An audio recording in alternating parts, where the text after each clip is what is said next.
يشرفنا الآن أن نفتتح هذه الجلسة مع المداخلة الأولى التي يقدمها البروفيسور محمد لوراري تحت عنوان تعميم تطبيق المواصفة الدولية أيزو 9001 في مؤسسات التعليم العالي الجزائرية نحو انفتاح الجامعة الجزائرية على المعايير والممارسات الدولية.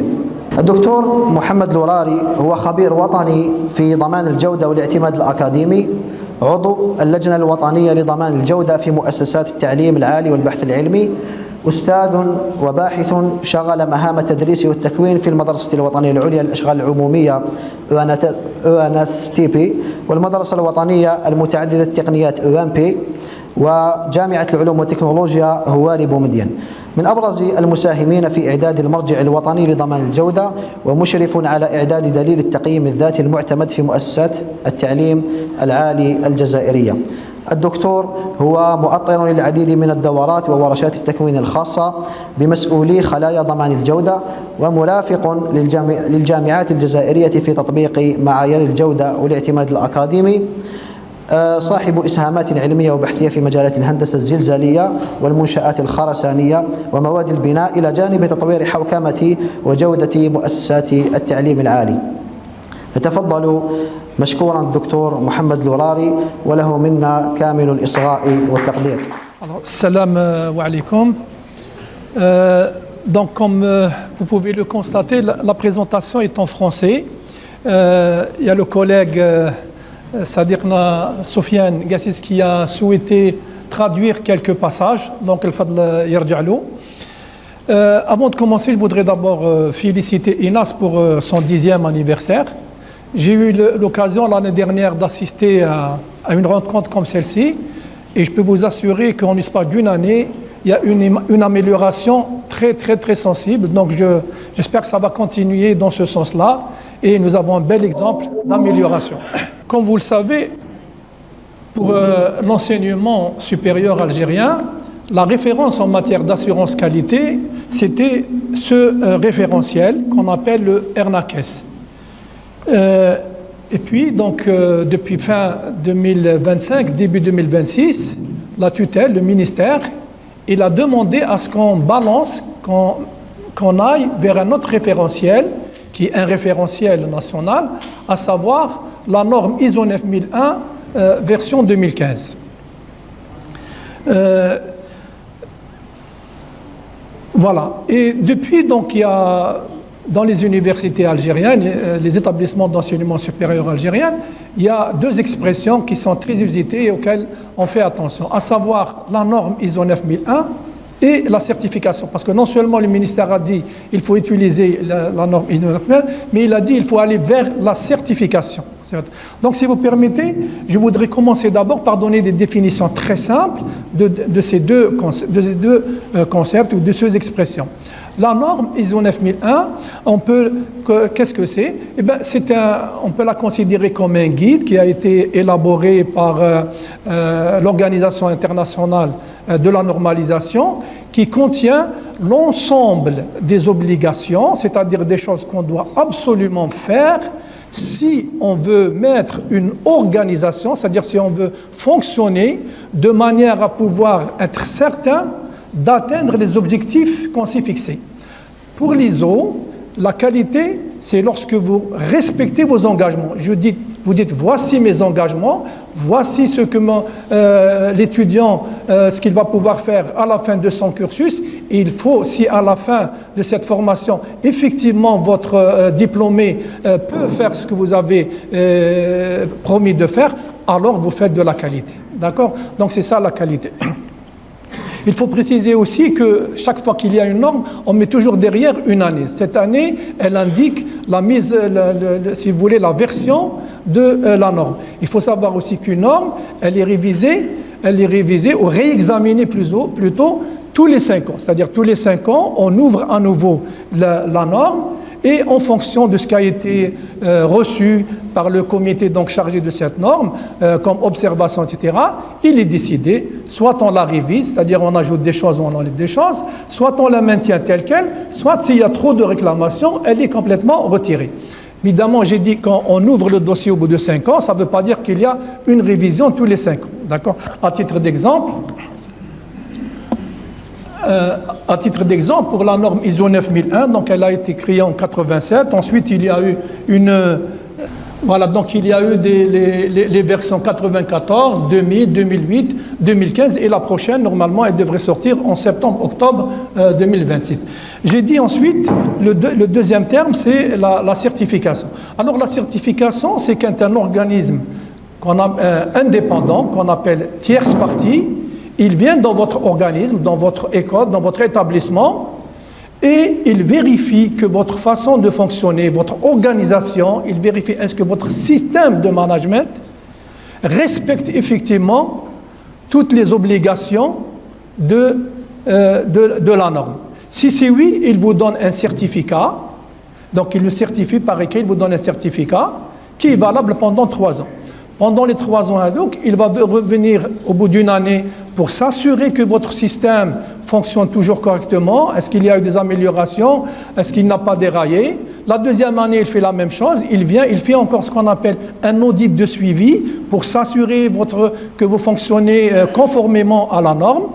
Et puis, avant la fin de la 3e année, il vient faire un autre audit qu'on appelle de renouvellement.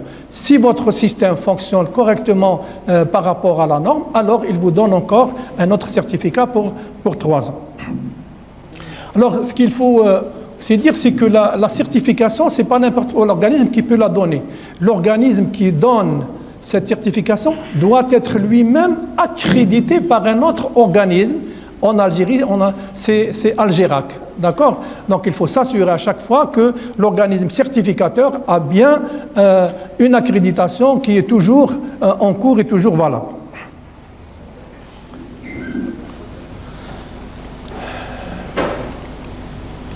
Alors, j'ai opté, si vous voulez, de faire une comparaison entre le référentiel national et le référentiel universel qui est donc la norme ISO 9001.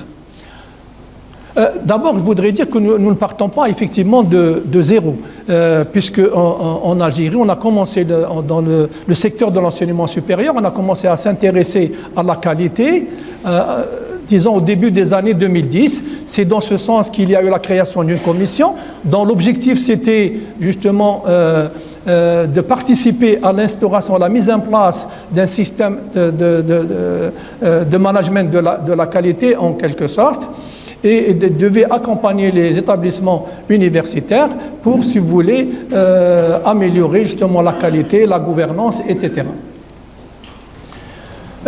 Et c'est ainsi donc il y a eu, donc j'ai dit, la création en 2010 d'une commission qui est la CAQES. Elle-même, donc, elle s'est d'abord enquis pour savoir qu'est-ce qui s'est passé, qu'est-ce qui se faisait à travers le monde. Sur cette base, donc, elle a décidé d'une manière de faire. Elle a préparé des formations. Elle a commencé après à former les personnes ressources des universités. Le ministère a demandé dans ce sens à ce que chaque établissement désigne un responsable assurance qualité. Et donc ces responsables assurance qualité des établissements ont suivi pendant 2 années, en 6 modules, des formations assurées par des bénévoles qui sont les membres de la CAQES. Au bout de la 3e année, à partir de fin 2013, donc ces mêmes responsables assurance qualité, sous l'égide de la CAQES, ils ont élaboré le premier, si vous voulez, le premier référentiel que voici, d'assurance qualité, qui a été présenté pour la première fois en février 2014 à l'occasion d'une rencontre organisée à Tlemcen.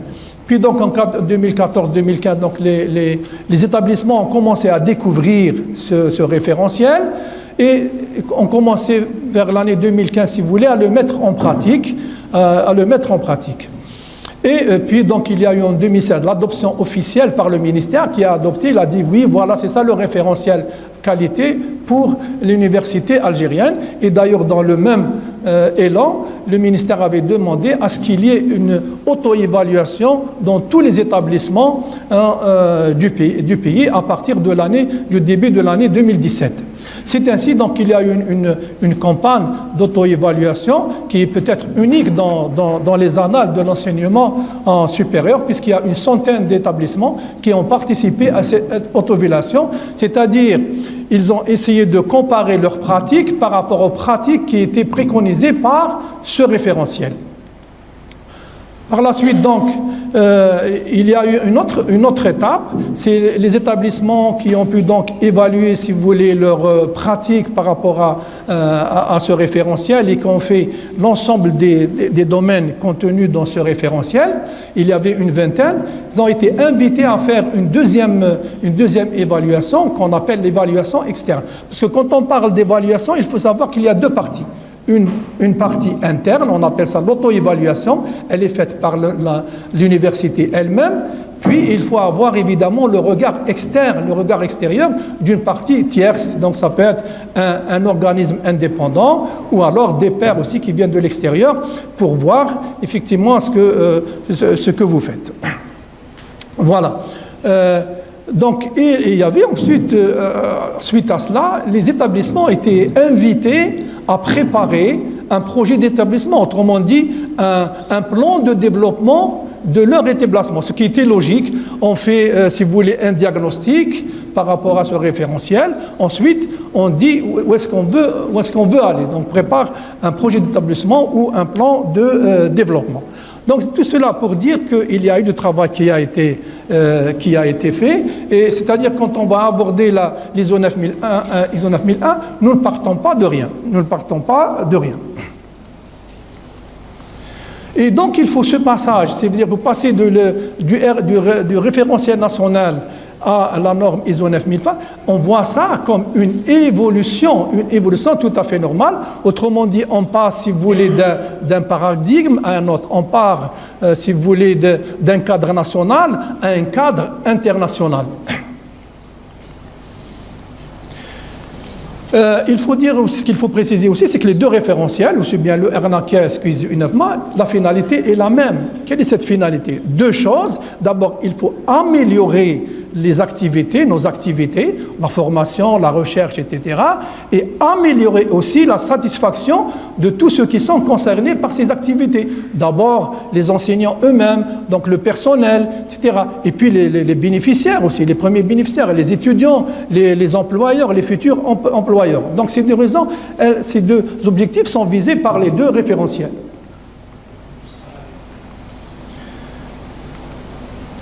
Alors, maintenant aussi, compte tenu aussi du programme lancé par notre ministère, à savoir le programme Étudier en Algérie, Study in Algeria, ça veut dire que les universités sont appelées à recevoir des étudiants qui viennent du monde entier, normalement, qui viennent du monde entier. Et si on veut recevoir du monde, des gens qui viennent de partout, nous devons aussi parler le langage qualité que tout le monde comprend. Ce langage universel, c'est le langage ISO. Donc, si vous voulez, ça explique un petit peu la raison peut-être et le cheminement qui a été choisi.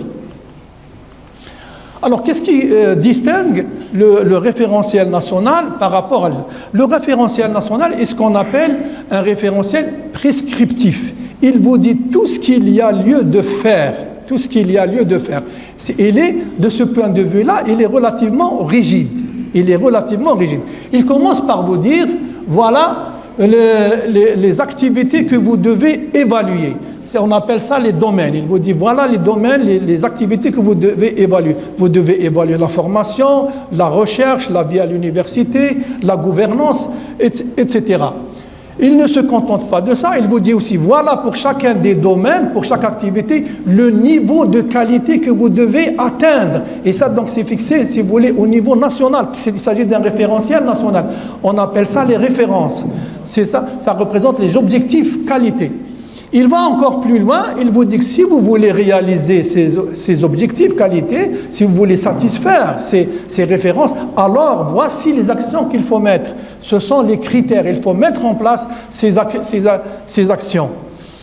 Et il poursuit, vous dit, voilà, pour apporter la preuve que vous avez bien fait ces actions, ces critères, etc., voici les preuves qu'il faut produire. Alors, si à l'issue de ce processus, vous montrez que vous, par exemple, vous satisfaisez de manière très bien les références d'un domaine donné, alors vous pouvez dire, oui, donc dans ce domaine, je fais de la qualité. Pour ce qui est de l'ISO 9001, c'est une autre approche. C'est une autre approche. Elle vous dit d'abord, non, c'est à vous de fixer vos activités.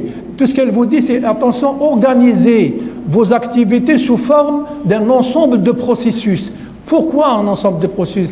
Pour être certain, vous allez casser les cloisons qu'il pourrait exister, de manière à ce qu'il y ait une fluidité, si vous voulez, dans la circulation des informations, etc. Donc c'est pour casser ce fonctionnement en forme de silo, Mais c'est à vous donc d'organiser, de choisir vos activités autrement.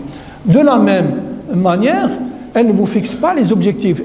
Voilà, maintenant que vous avez fixé vos activités, fixez pour chacune de ces activités des objectifs qualité. C'est à vous. Évidemment, ces objectifs qualité, vous n'allez pas les sortir comme ça tout seul de votre tête. Vous avez des étudiants, vous avez des futurs employeurs, vous avez un ministère. Il faut évidemment, vous avez une mission, vous avez peut-être aussi déjà une vision, vous avez des valeurs. C'est en tenant compte de tout ça que vous allez fixer vos objectifs. Une fois que vous avez fait vos objectifs, la norme, elle vous dit, mettez en place. Elle ne vous dit pas quelle méthode il faut mettre, comment les réaliser. C'est à vous de choisir la méthode de les réaliser. Donc, c'est à vous de choisir les actions à mettre en place pour concrétiser vos objectifs. De la même manière, elle vous dit, produisez les preuves comme quoi vous avez réellement réalisé ça. On appelle ça les informations documentées. C'est à vous de les produire. D'accord? Donc, vous voyez, ici, vous avez plus de liberté par rapport au RNAQES qui, lui, il est très directif, il est très rigide. Mais l'avantage du référentiel, c'est qu'il est très pédagogique, il va droit au but. Et la bonne nouvelle, c'est qu'il n'est pas dépassé. C'est une méthode, c'est un modèle qui est toujours valable. Et je dirais même plus, à travers le monde, on utilise beaucoup plus des référentiels de ce genre. Bien que, donc attention, la norme ISO 9001, c'est la norme certifiable la plus utilisée à travers le monde. Il y a à peu près presque 1,5 million d'organismes qui sont certifiés ISO 9001.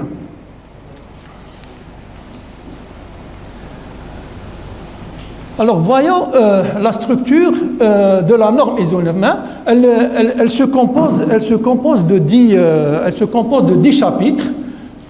C'est ce qu'on appelle la structure de haut niveau. On appelle ça une structure de haut niveau. Elle a été introduite en 2012. À partir de 2012, toutes les normes de management qui sortent ont la même structure, c'est-à-dire ils ont ces 10 chapitres. Ils ont ces 10 chapitres. Cela a été fait de manière à pouvoir permettre à un organisme de pouvoir intégrer plusieurs systèmes de management. Nous, on parle de management de la qualité, mais on a le management de l'environnement, le management de la sécurité, etc. D'accord? De manière à pouvoir que ça soit beaucoup plus simple. C'est-à-dire, au lieu de prévoir pour chaque système de management une armoire, vous avez maintenant une seule armoire et des tiroirs que vous allez compléter au fur et à mesure chaque fois que vous ajoutez un système. Alors, la norme ISO 9001, elle contient à peu près 310 exigences. Tout à l'heure, des choses qu'il faut absolument respecter. Évidemment, l'organisme qui va l'utiliser, il va lui-même encore ajouter d'autres exigences pour tenir compte de son cas particulier. Donc voilà comment sont réparties, si vous voulez, ces exigences. Donc vous voyez, il y a à peu près 70% qui sont répartis sur trois chapitres. Donc c'est comme ça. Bon, c'est bon. Alors, comment fonctionne la norme ISO 9001? Alors on peut décrire ce fonctionnement en 6 étapes.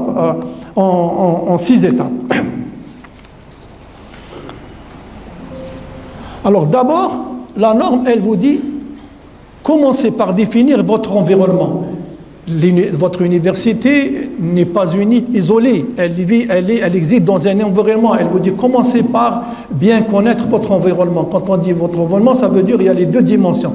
La dimension externe et le fait bien examiner cette dimension externe, ça va vous permettre certainement d'identifier des opportunités, mais aussi des menaces auxquelles il faudra faire attention. Ensuite, vous devez voir la deuxième dimension, c'est la dimension interne, c'est-à-dire regarder donc à l'intérieur de votre établissement. Et cela, ça va vous permettre certainement d'identifier des forces, mais aussi, attention, des faiblesses. Et vous voyez, déjà, à l'issue de ce travail, si vous croisez ces opportunités, menaces, forces et menaces, vous pouvez définir des stratégies qui seront parfaitement adaptées à votre université. D'accord? Et non pas, si vous voulez, quelque chose de général qui s'applique à n'importe quelle université. Une fois que vous avez quand on dit le contexte, c'est pas uniquement ça, elle vous dit le contexte. Le contexte, ça consiste aussi à bien identifier toutes les parties prenantes, c'est-à-dire les parties qui sont concernées, intéressées par votre travail. Donc notamment déjà les enseignants eux-mêmes, les employés, surtout les étudiants, les futurs, les employeurs, le ministère, etc. Mais non seulement les identifier, mais il faut identifier leurs besoins, leurs attentes. Qu'est-ce qu'ils attendent de vous? Et ça, il faut les traduire aussi en certaines ça. Il faut les traduire. Une bonne partie d'entre eux seront traduits en exigences que vous devez aussi respecter. Bien, une fois que vous avez bien identifié votre contexte, j'ai été un peu rapide, elle vous dit, donc fixez maintenant vos objectifs. C'est à vous de fixer vos objectifs. Vous savez où vous êtes, vous connaissez votre mission, vous connaissez les attentes de vos parties prenantes. Alors fixez vos objectifs. Dites, moi, je veux aller voilà ce que je veux faire. Par exemple, en matière d'enseignement, je voudrais que tous mes élèves, par exemple, 90% de mes élèves passent avec 12 de moyenne ou 14 de moyenne. Je voudrais que mes étudiants diplômés, au bout de 6 mois par exemple, j'ai 80% qui ont déjà décroché un emploi, etc. C'est à vous de fixer donc ces objectifs. Vous dites non seulement fixer les objectifs, mais les actions. Qu'est-ce que vous allez mettre en place pour les atteindre? Il faut mettre. Vous voulez donc que vos étudiants puissent trouver réellement 80%, trouver un emploi au bout de 6 mois ou de 8 mois. Qu'est-ce que vous allez mettre comme action pour arriver à ce résultat, etc. Donc là aussi, c'est pas comme le RNAQS, on a dit, où vous avez déjà des actions à faire, c'est à vous de trouver les actions. Là, la norme, elle vous dit chaque fois ce qu'il y a lieu de faire, jamais comment vous devez le faire. C'est à vous de trouver comment faire. Bien, maintenant on a vu le contexte, on a décidé de nos objectifs. Il vous dit maintenant, assurez-vous que vous avez tous les moyens qu'il faut pour concrétiser aussi ces objectifs.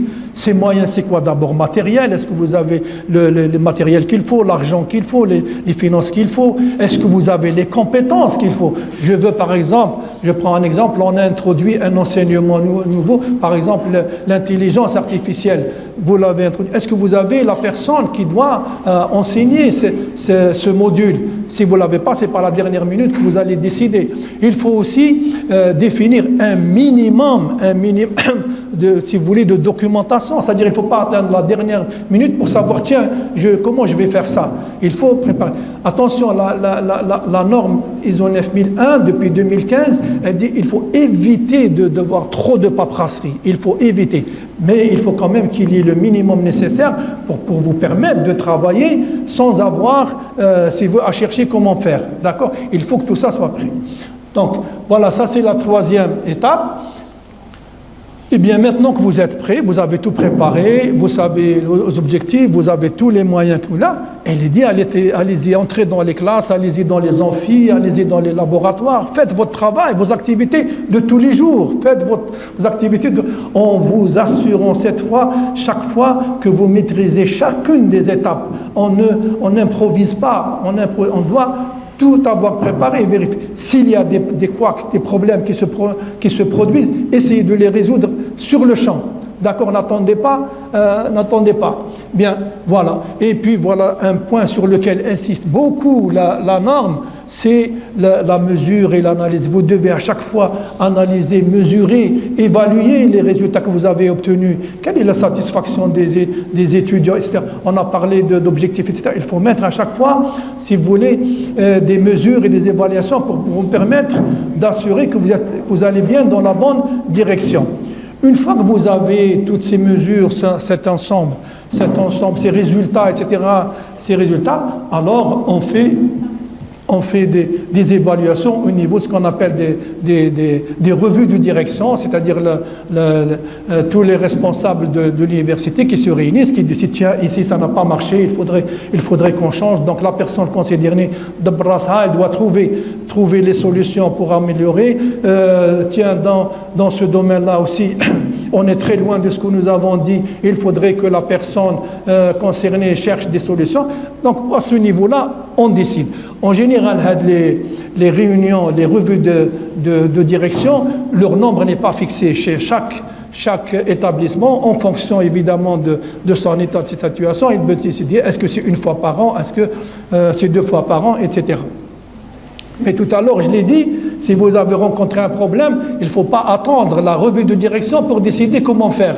S'il y a un problème, il faut essayer de le résoudre instantanément. Et lors de la réunion, vous dites, voilà, on a trouvé ce problème, voilà comment on l'a réglé. Si c'est une bonne chose, ça sera donc validé. Sinon, il faut chercher. Et puis, voilà, à partir de ça, donc vous allez sortir avec un certain nombre de décisions, dire, voilà, on doit faire ceci, on doit faire cela, etc. Et puis vous allez mettre en application tout ça, tout ce qu'il y a lieu de corriger. Là, il y a des problèmes qui demandent du temps, ben là qu'il faut faire des analyses, etc., pour savoir ce qui n'a pas marché et comment les prendre en charge. Voilà. Et voilà. Si vous avez fait tout ça, vous allez refaire ensuite une autre itération, un autre cycle. Vous voyez, on va revenir à la première étape, etc. Alors, finalement, la norme, ces 6 étapes, on peut les réunir en 4 phases, si vous voulez, en 4. Alors, la première phase, c'est, donc vous voyez, définir le contexte, fixer les objectifs, etc. Ça s'appelle de la planification. Vous avez certainement entendu parler donc, de la boucle PDCA, Plan, Do, Check, Act, c'est-à-dire je planifie, je réalise, je contrôle, puis j'améliore, etc. Donc, c'est la première phase. Les étapes 3 et 4, en fait, c'est c'est de la réalisation. J'ai mobilisé donc les moyens et je les mets en œuvre. C'est la phase 2, ce qu'on appelle donc le do ou réaliser. Il y a donc l'étape 4, c'est la phase 3, c'est le contrôle. Et enfin, la dernière phase, c'est la phase. Alors, je ne sais pas comment on peut voir la مازال 8 minutes. Bon, je préfère aller malak. C'était pour montrer voir 1, c'est pour montrer la roue de Deming. Alors, on l'a pas dit, mais si on fait bien attention, les 6 étapes, chacune elle renvoie à un chapitre ou 2 de la norme. Par exemple, voilà, pour l'étape 1 et 2, c'est le chapitre, la phase 1, c'est le chapitre 4 et le chapitre 6. Le chapitre 7 et le chapitre 8 pour la phase 2. Ici, c'est directement le chapitre 9 et ici, c'est le chapitre 10. Alors, si vous faites bien attention, tout à l'heure, on a dit il y a 7 chapitres qui contiennent des exigences. Il manque un chapitre qui est le chapitre 5, c'est le leadership. On ne lui a pas donné une étape bien précise, ce n'est pas parce qu'il n'est pas important, mais au contraire parce que tellement il est très important, il est en relation avec tout le monde, en relation avec tout le monde. D'accord? Là aussi, si on peut le voir, sinon on passe.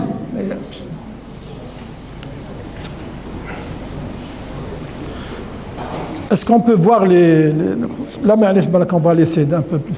On va avoir un bon point si on termine avant, mais allez. Voilà.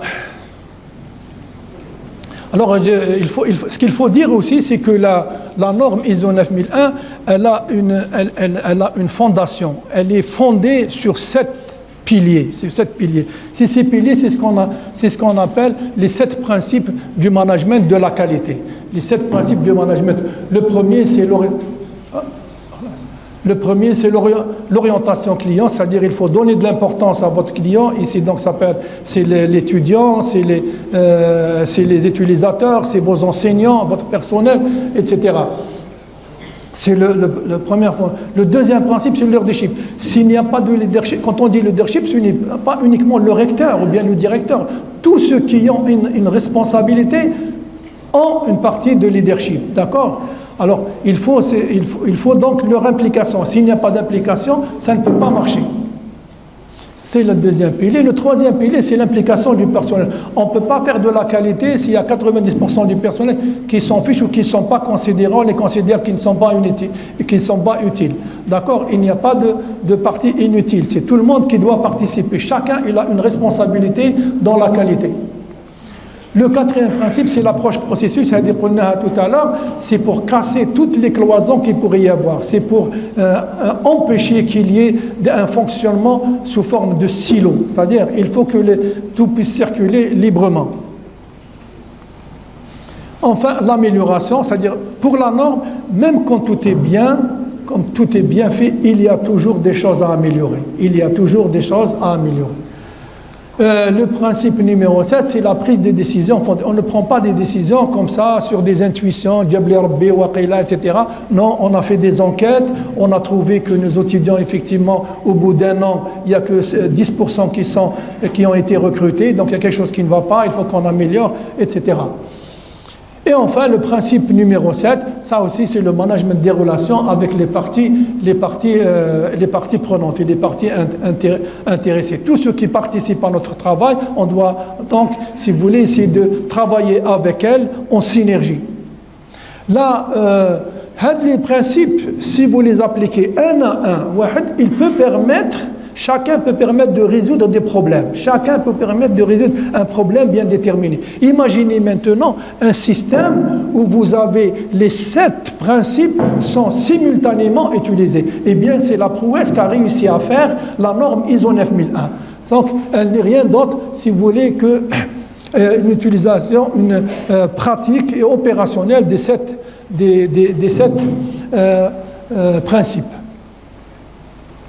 Alors rapidement, ce qu'il faut retenir, alors ISO 9001 n'est pas un référentiel métier. Elle ne va pas vous dire comment vous allez enseigner, ni comment aller faire la recherche. Nous avons dit, elle vous aide à mettre une organisation très solide qui va vous permettre d'obtenir ce que vous avez décidé d'obtenir. Alors pour un établissement, donc voilà, elle va vous aider à structurer les processus de formation, de recherche, de gouvernance. Elle va clarifier les rôles et responsabilités de chacun. Elle va formaliser donc les objectifs et la façon de les suivre. Et enfin, surtout, appliquer ISO 9001, ça veut dire que vous allez mettre en place une méthode, une démarche d'amélioration continue. On appelle ça donc une amélioration par approximation successive. De manière, chaque itération, elle vous ramène, si vous voulez, de la solution, de l'idéal que vous avez fixé. Et je vous remercie de votre attention.